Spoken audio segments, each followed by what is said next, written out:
quiet Tuesday morning, the Johnson family ranch was as peaceful as it always had been. Nestled deep in the rolling hills of rural Montana, the property stretched out for miles, dotted with grazing cattle and golden fields swaying gently in the breeze. The air smelled fresh, carrying hints of wildflowers and freshly cut grass. It was one of those mornings where everything felt perfect, until something unusual caught Grandpa Earl's eye. 72-year-old Earl Johnson was not your typical grandfather. He was wiry, with hands roughened by decades of hard work, and he carried himself with an easy confidence that only comes from years of living off the land. His face was lined with wrinkles, each telling a story of laughter, struggle, or triumph. On this particular morning, Earl sat on the porch of the old farmhouse, sipping his coffee slowly while keeping an eye on the horizon. He liked to start his day this way, watching the sun climb higher and listening to the sounds of nature waking up around him. But today, something broke the calm rhythm of the morning. As Earl scanned the edge of their property near the electric fence, he noticed something strange. A shiny black SUV parked conspicuously close to the boundary line. At first glance, it looked out of place, like a sleek city car dropped into the middle of nowhere. Earl squinted, trying to make sense of it. Was someone lost? Had they broken down? Or worse, were they trespassers? Curious but cautious, Earl sat, his coffee mug down, and grabbed his binoculars. Through the lenses, he could see the vehicle more clearly. It was a luxury model, gleaming under the sunlight with tinted windows and polished chrome accents. There was no sign of anyone inside, and nothing seemed wrong with the car itself. It wasn't broken down or abandoned. If anything, it looked brand new. But why would such a fancy car be sitting on their ranch? Earl decided to investigate. Grabbing his hat and walking stick, he made his way across the field toward the mysterious SUV. The closer he got, the more puzzled he became. The vehicle didn't belong here. It was too clean, too pristine, and definitely too expensive to have just wandered onto their land by accident. When he finally reached it, he saw a piece of paper taped neatly to the windshield. Squinting against the glare of the glass, Earl leaned in to read the note. The words hit him like a punch to the gut. Dispose of this eyesore responsibly. For a moment, Earl stood there, stunned. Then, anger began to simmer beneath his calm exterior. Who did these people think they were? Whoever wrote this note hadn't even bothered to sign it. They'd simply dumped their problem on someone else's property and expected them to deal with it. It was arrogant, disrespectful, and downright infuriating. As Earl turned back toward the house, his mind raced. He knew exactly who was behind this: the Homeowners Association, HOA, from the nearby gated subdivision. Those folks lived in cookie-cutter mansions surrounded by manicured lawns and strict rules about what color you could paint your mailbox. They prided themselves on maintaining aesthetic standards, which apparently included getting rid of anything they deemed unsightly, even if it meant illegally dumping it on someone else's land. By the time Earl returned to the porch, the rest of the family had started stirring. Sarah, his daughter-in-law, stepped outside, tying her apron as she prepared breakfast. She noticed Earl's expression immediately. "What's wrong?" she asked, concern etched on her face. Earl gestured toward the distant SUV. "Take a look. For yourself," he said grimly. Together, they walked back to the edge of the property so Sarah could see the offending vehicle. When she read the note, her jaw dropped. They actually left it here? Just like that? "It gets better," Earl muttered sarcastically. He explained how the HOA must have deemed the SUV an eyesore and decided the best solution was to unload it on the Johnsons' property without permission. Sarah shook her head in disbelief. "This is unbelievable. We can't let them get away with this." Word of the incident quickly spread throughout the household. Tom, Earl's son, came stomping out of the barn, his boots caked with mud. He was furious. "We should tow it straight to the HOA president's driveway," he growled. Teenage granddaughter Lily, meanwhile, pulled out her phone and started snapping pictures. "I'm posting this online," she declared. "People need to know what they're doing." While the rest of the family debated what to do next, Earl remained unusually quiet. He leaned against the porch railing, stroking his chin thoughtfully. Something about the situation sparked a glimmer of mischief in his eyes. Over the years, Earl had earned a reputation for being resourceful and sometimes a little mischievous when it came to solving problems. Whether it was fixing a stubborn tractor or finding creative ways to deter nosy neighbors, he always approached challenges with a mix of pragmatism and humor. Finally, Earl spoke up. "Listen, we don't need to waste our time arguing with those city slickers," he said, his voice calm but firm. "I've got a better idea." Everyone turned to look at him, curiosity piqued. What was Earl planning now? Whatever it was, they knew it wouldn't be boring. Earl grinned, his weathered face lighting up with determination. "Leave it to me," he said cryptically. "Let's see how much they appreciate their own handiwork." Though the family exchanged wary glances, they trusted Earl. After all, he'd spent his entire life protecting this ranch and teaching others how to stand up for themselves. Whatever he had in mind, it was bound to be memorable. As the sun dipped lower in the sky, casting long shadows across the fields, Earl disappeared into the workshop. No one knew exactly what he was working on, but the sound of hammering and occasional bursts of laughter hinted that something big was brewing. Meanwhile, the shiny black SUV continued to sit silently near the electric fence, oblivious to the storm it had unleashed or the fiery reckoning that awaited it. By the time the sun dipped below the horizon, painting the sky in shades of orange and pink, the Johnson family had gathered around the dinner table. The atmosphere was tense, charged with a mix of frustration and disbelief over the audacity of the HOA's actions. Everyone had something to say about the SUV sitting on their land, but opinions were divided on how best to respond. Sarah, Earl's daughter-in-law, was pacing back and forth, her hands gesturing wildly as she spoke. "This is ridiculous," she exclaimed, her voice rising with every word. "They just dump their trash on our property like we're some kind of landfill? That's not just rude, it's illegal." She grabbed her phone and dialed the number for the HOA board, determined to get answers. But after several minutes of being transferred from one unhelpful representative to another, she slammed the phone down in frustration. "No one will take responsibility," she muttered. "It's like they think they can do whatever they want." Tom, Earl's son, sat at the table with his arms crossed, his jaw clenched tightly. He was a man of action, someone who preferred solving problems directly rather than debating them endlessly. "Forget calling them," he said gruffly. "We need to send a message they won't forget." His eyes narrowed as he leaned forward. "I say we tow that car straight to the HOA president's driveway and leave it there. Let them deal with their own mess for once." Lily, the teenage granddaughter, chimed in enthusiastically. "Yes, and while we're at it, let's post pictures. Online, tag the HOA too. People need to see what they're doing." She held up her phone, showing off the photos she'd already taken earlier that day. The SUV looked even more out of place now, its gleaming surface contrasting sharply with the rugged landscape of the ranch. Lily had captioned the images with sharp commentary. "When your aesthetic guidelines include dumping on other people's land." And, "Guess who got a new decoration today?" Her posts were starting to gain traction, with dozens of likes and comments pouring in from friends and neighbors alike. But despite the growing support, not everyone agreed. With Tom and Lily's approach, Sarah shook her head firmly. As satisfying as that might feel, it could make things worse. What if they sue us? Or call the police? We can't afford to escalate this into something bigger than it already is. The debate continued late into the evening, with each family member offering their own ideas. Some suggested writing letters to local newspapers or contacting attorneys to explore legal options. Others wanted to organize a community meeting to rally support against the HOA. But through it all, Grandpa Earl remained unusually quiet. He sat at the head of the table, sipping his coffee and occasionally nodding along to the conversation. Yet there was a twinkle in his eye, a subtle sign that he was cooking up something no one else had thought of yet. Finally, unable to contain their curiosity any longer, Sarah turned to him.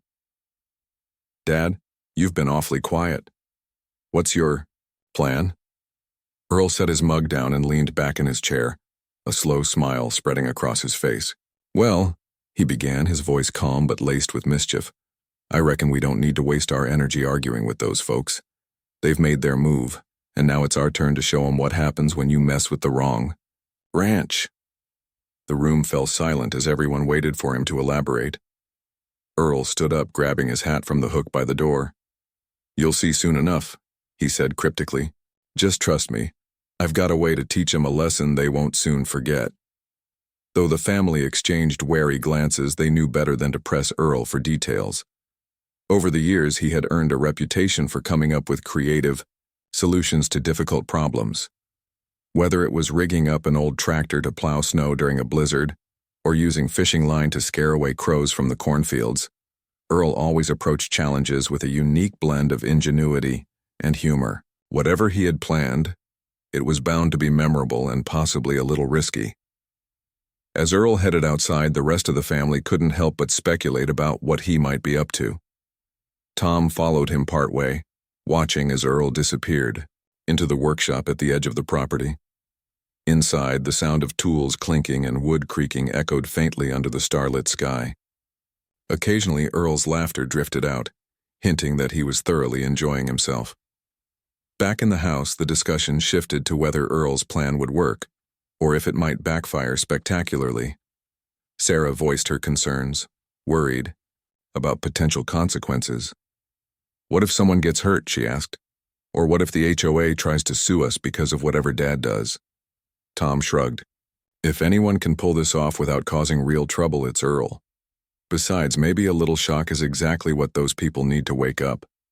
Lily, ever the optimist, grinned. "I bet it'll go viral. Imagine the headlines.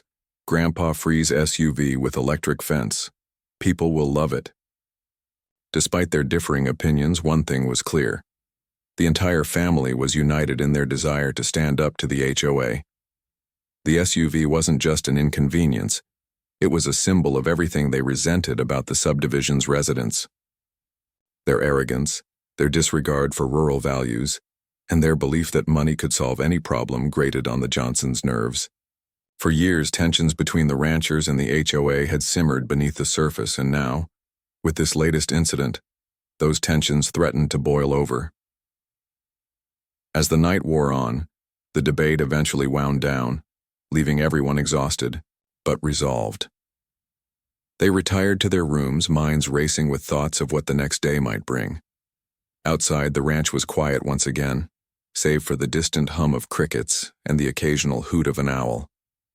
The shiny black SUV still sat near the electric fence, oblivious to the storm brewing around it, or the fiery reckoning that awaited it at the hands of Grandpa Earl. Unbeknownst to the rest of the family, Earl worked tirelessly in the workshop, piecing together his plan with meticulous care. By morning, he would unveil his masterpiece, a solution so bold and unexpected that it would leave the HOA reeling. But for now, the mystery lingered, keeping everyone guessing and adding an air of anticipation to the otherwise peaceful night. The next morning, the sun rose over the Johnson ranch, casting a golden glow across the fields and bathing everything in warmth. The air was crisp, carrying the faint scent of dew-covered grass and the distant lowing of cattle. It was the kind of morning that usually filled the family with peace, but today, there was an undercurrent of excitement, and maybe a little nervousness, as everyone wondered what Grandpa Earl had been up to all night. Earl emerged from the workshop just as the rest of the family began gathering for breakfast. He looked like a man on a mission, his boots scuffed, his hat pulled low, and a toolbox slung over one shoulder. In his other hand, he carried a coil of thick copper wire and a small sign he'd painted himself. His face was calm, but there was a mischievous glint in his eye that made it clear. Whatever he'd been planning, it was big. "All right, folks," Earl announced as he strode toward the porch where the family had assembled. "Time to show those HOA folks what happens when you mess with the wrong ranch." Sarah crossed her arms, raising an eyebrow. "Care to explain what you're about to do before you get us into trouble?" Earl chuckled, setting down his tools. "Don't worry, Sarah, I'm not looking to cause any real harm, just a little lesson in respect." He gestured toward the SUV still sitting near the electric fence. "That fancy car of theirs is about to become part of the scenery, permanently. Tom stepped forward, intrigued. What exactly are you planning, Dad? Earl grinned. You'll see soon enough. Grab your coffee and follow me. I'll give you a front row seat to the show. With that, the family trailed behind Earl as he marched across the field toward the offending vehicle. Along the way, he explained his plan in simple terms. The electric fence surrounding the ranch was designed to keep livestock in and predators out, delivering a sharp but non-lethal shock to anything or anyone that touched it. Earl intended to rig the SUV directly into the fence's circuitry, turning the entire car into a giant conductor. Anyone who dared touch it would receive a harmless zap, enough to startle them but not enough to cause serious injury. It's like giving the HOA a taste of their own medicine, Earl said, his tone light but firm. If they think dumping their trash on our land is acceptable, then let's see how much they appreciate having their precious SUV electrified. Lily clapped her hands excitedly. This is genius. They'll never see it coming. Sarah, however, wasn't entirely convinced. Are you sure this is safe? What if someone accidentally gets hurt? Earl nodded reassuringly. I've thought it through. The current running through the fence isn't strong enough to do any real damage. It's meant to deter, not harm. And besides, I'm putting up a warning sign so no one can claim they didn't know. As they approached the SUV, Earl got to work. Using his toolbox, he attached one end of the copper wire to the metal frame of the vehicle, ensuring a solid connection. Then, he ran the other end of the wire to the nearest post of the electric fence, securing it tightly. With the circuit complete, the SUV was now officially part of the fence system. Every inch of its gleaming surface would carry a charge, ready to deliver a jolt to anyone who came too close. Once the wiring was finished, Earl hammered the handmade sign onto the hood of the SUV. Painted in bold letters, it read, Compliments of your friendly neighborhood HOA. Beneath the text, he'd added a playful lightning bolt symbol for extra effect. The sign was both a jab at the HOA and a warning to anyone curious enough to investigate further. When the setup was complete, Earl stood back to admire his handiwork. The SUV looked almost comical now, its polished exterior incongruous with the rugged surroundings. But beneath its shiny surface lay a hidden surprise, one that would leave anyone who touched it jumping back in shock. Tom whistled appreciatively. You really outdid yourself this time, Dad. This is going to be something else. Even Sarah couldn't suppress a smile. I still think it's risky, but I have to admit, it's clever. Lily snapped more photos, capturing every detail of the rigged SUV. Wait until I post these online, she said with a grin. People are going to lose it. As word of Earl's prank spread, curiosity brought visitors from miles around. Neighbors drove past the ranch, slowing down to gawk at the electrified SUV. Some honked their horns in approval, while others stopped to chat with the Johnsons, congratulating Earl on his ingenuity. By mid-morning, the story had gone viral online, with Lily's post sparking a wave of memes and hashtags like Fried of and Justice for the Johnson Ranch. But the real test came later that afternoon when Beverly Kensington, the president of the HOA, arrived in person. Dressed in a tailored pantsuit and heels ill-suited for the muddy terrain, she stormed onto the property, her face flushed with indignation.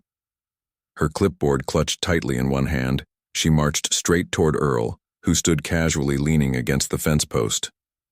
This is outrageous, Beverly shrieked, pointing an accusatory finger at the SUV.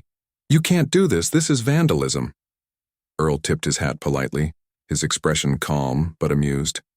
Funny thing about fences, they keep things out, or in, depending on how you look at it, Beverly sputtered, clearly unprepared for Earl's dry wit. We demand you remove this monstrosity immediately, Earl shrugged. It's your car, ma'am. Feel free to take it any time. Beverly glanced at the SUV, hesitating. She seemed unsure whether to approach it or call for help. Finally, she straightened her posture, attempting to regain control of the situation. Mark my words, Mr. Johnson. You'll regret this. We'll sue you, fine you, and involve the authorities if necessary. Earl simply smiled. Go ahead and try, but I reckon the folks around here might have something to say about that." Beverly's face turned an even deeper shade of red. Without another word, she spun on her heel and marched back to her car, leaving a trail of mud behind her. As she sped away, the family erupted into laughter, cheering Earl's bold move. Though the confrontation was over, for now, the Johnsons knew this was only the beginning. The electrified SUV had struck a nerve, not just with the HOA but with the entire community. People were talking, sharing stories, and rallying behind the Johnsons' cause. For Earl, the prank wasn't just about teaching the HOA a lesson. It was about standing up for rural values and reminding everyone that sometimes the best way to fight arrogance is with a little creativity and a lot of humor. As the day drew to a close, the family gathered on the porch once again, watching the sunset paint the sky in fiery hues. Despite the uncertainty ahead, there was a sense of pride in the air. Earl leaned back in his rocking chair, tipping his hat as he surveyed the horizon. Whatever happened next, one thing was certain. The Johnson Ranch had made its mark, and the HOA would never forget it. The days following Earl's electrified SUV prank felt like a whirlwind for the Johnson family. Word of what had happened spread faster than wildfire, fueled by social media and the growing curiosity of locals who drove past the ranch just to catch a glimpse of the infamous vehicle. The shiny black SUV, now rigged with wires and sporting its bold sign, became a spectacle, a symbol of resistance against the arrogance of the HOA. And at the center of it all was Grandpa Earl, whose calm demeanor and sharp wit had turned him into an unexpected folk hero. Each morning brought new visitors, neighbors stopping by to shake Earl's hand, reporters eager to capture the story on camera, and even a few curious tourists who'd heard about the shocking showdown in rural Montana. Lily couldn't resist documenting everything, posting updates online that quickly gained thousands of likes and shares. Her captions ranged from humorous jabs, "Guess who's cooking with electricity?" to heartfelt messages thanking supporters for standing with the Johnson family. But as much fun as the attention was, it wasn't without its challenges. The HOA didn't take Earl's stunt lightly. Beverly Kensington, still fuming after her confrontation with Earl, wasted no time escalating the situation. She filed formal complaints with local authorities, accusing the Johnsons of vandalism and trespassing, even though the SUV technically belonged to the HOA. Lawyers were consulted, threats were made, and whispers of lawsuits began circulating. Yet despite the mounting pressure, Earl remained unfazed. "They can huff and puff all they want," he told the family one evening over dinner. "But they're the ones who started this mess by dumping their trash on our land. Folks around here know right from wrong, and I reckon most of them will side with us." Earl's confidence proved contagious. Sarah, who had initially worried about potential legal consequences, found herself buoyed by the outpouring of support from the community. Local farmers dropped off supplies as gestures of solidarity, while others offered to testify if the case went to court. Even Tom, usually quick-tempered, seemed more amused than angry, often joking that the HOA had finally met their match in his father. Meanwhile, the electrified SUV continued to draw crowds, and reactions varied wildly. Some visitors laughed openly at the absurdity of the situation, snapping selfies with the car and marveling at Earl's ingenuity. Others expressed concern, asking questions about safety and legality. To address these concerns, Earl posted additional signs near the SUV, clearly warning anyone approaching it to stay back. He also invited curious onlookers to watch him demonstrate how the setup worked, emphasizing that the shock was harmless, but effective enough to deter tampering. One afternoon, a group of teenagers dared each other to touch the SUV, only to yelp and leap backward when they felt the tingle of electricity coursing through the metal frame.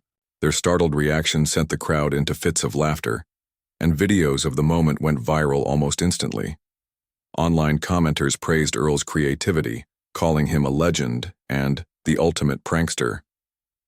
Memes featuring the electrified SUV popped up everywhere with captions like, "Don't mess with Montana grandpas," and "When life gives you lemons, turn them into volts." Despite the lightheartedness surrounding the prank, tensions between the Johnsons and the HOA simmered beneath the surface. Beverly Kensington doubled down on her efforts to retaliate, organizing emergency meetings with the HOA board and issuing public statements condemning the family's actions. In one particularly heated interview with a local news station, she referred to the electrified SUV as an act of hostility and vowed to pursue legal action until the matter was resolved. Her words only served to rally more people to the Johnson side. Neighbors who had previously kept their distance from the ongoing feud between the ranchers and the subdivision residents now openly criticized the HOA's behavior. Many pointed out that the HOA's initial decision to dump the vehicle on private property was itself illegal, making their complaints seem hypocritical. Others argued that the organization's rigid enforcement of aesthetic guidelines often ignored the needs and values of the broader community. As the debate raged on, Earl stayed focused on the bigger picture. For him, this wasn't just about winning an argument or embarrassing the HOA. It was about protecting the integrity of the land he loved. Sitting on the porch one evening, he reflected aloud to Sarah and Tom.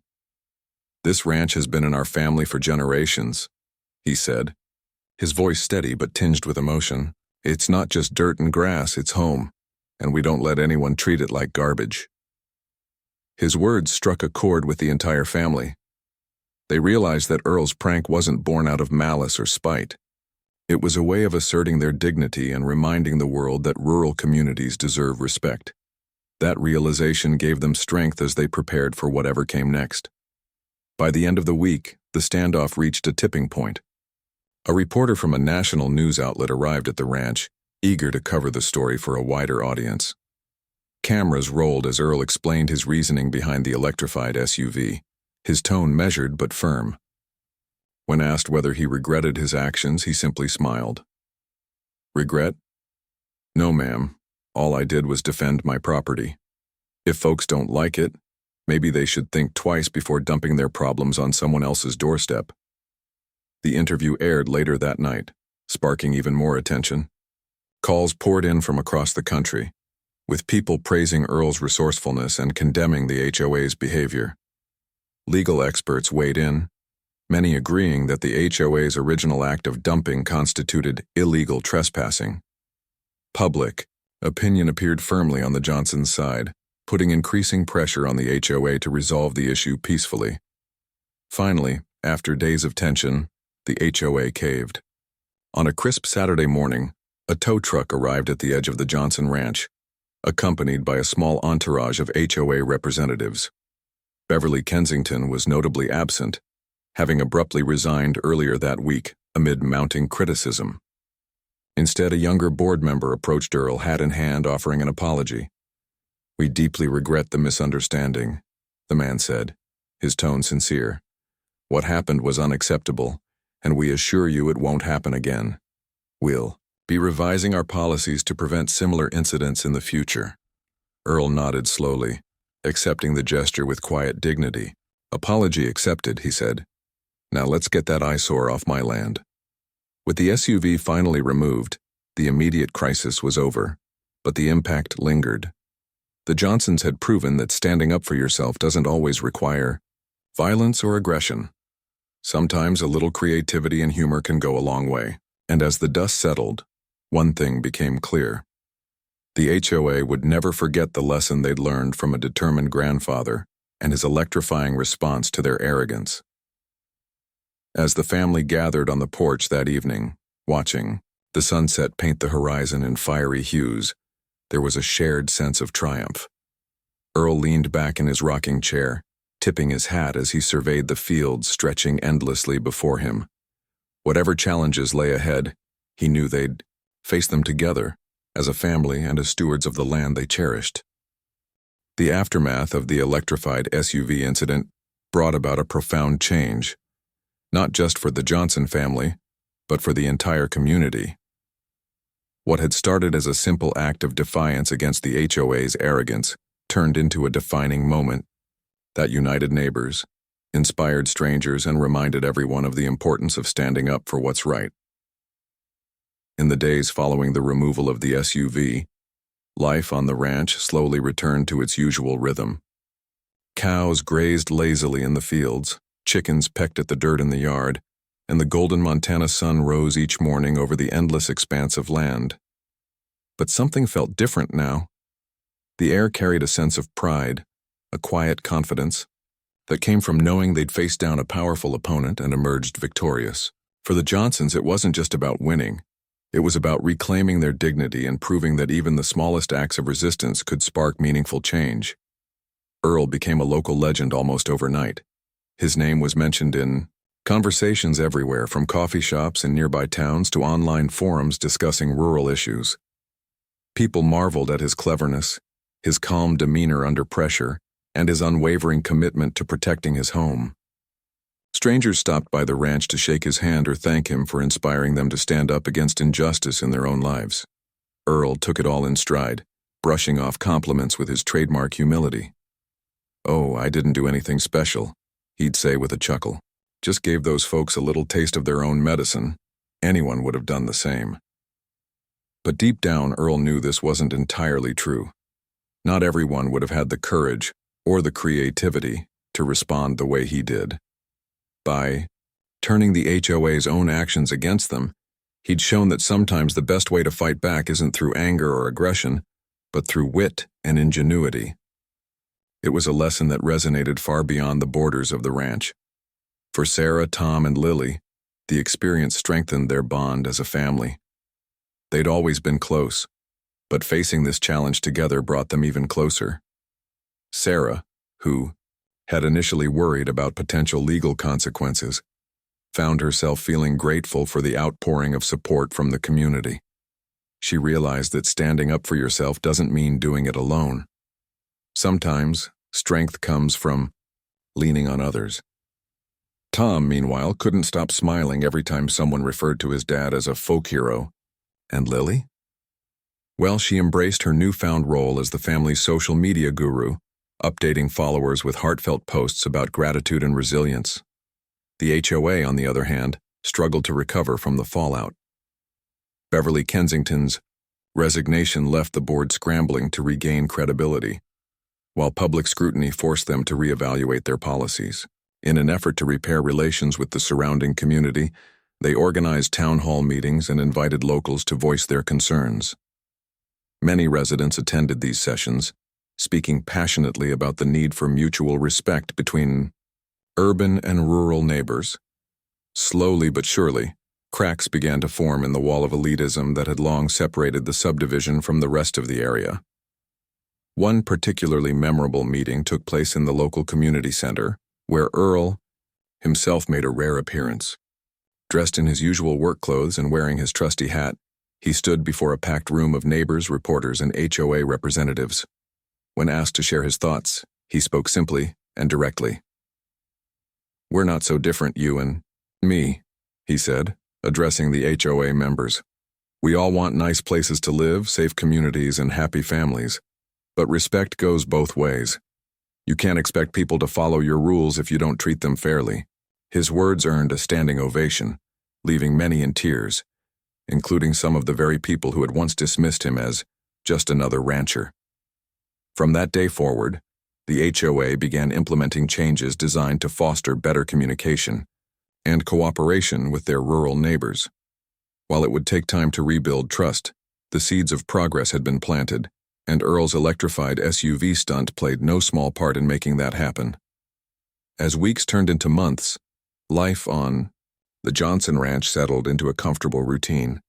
The fields were tilled, the animals cared for, and the seasons changed as they always did.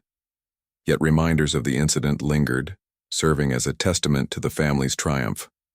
A rusted old sign appeared one day, nailed to the gatepost at the entrance of the property. "No dumping allowed, or we'll fry it." Visitors couldn't help but laugh when they saw it, knowing full well that Earl meant every word.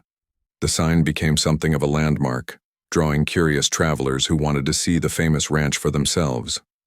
Some came to thank Earl for inspiring them, while others simply wanted to hear the story firsthand. Earl welcomed them all with open arms, sharing tales of his adventures and offering cups of coffee brewed strong enough to keep anyone awake. He loved nothing more than swapping stories with visitors, especially when they praised his ingenuity. It's funny, he mused one evening as the family gathered on the porch. I never set out to make trouble or start a movement. All I wanted was to protect what's mine. But maybe that's how change happens, little by little. One person standing up for what's right. The others nodded in agreement, savoring the peacefulness of the moment. The stars twinkled overhead, casting a soft glow across the fields. Somewhere in the distance, a coyote howled, its lonely cry blending seamlessly with the sounds of the night. Life on the ranch was beautiful, challenging, and unpredictable, but above all, it was theirs.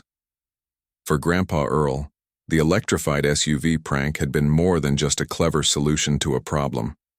It had been a reminder of the power of creativity, humor, and determination. It had taught him and everyone else that even in the face of overwhelming odds, a single act of boldness can ignite a spark that spreads far and wide.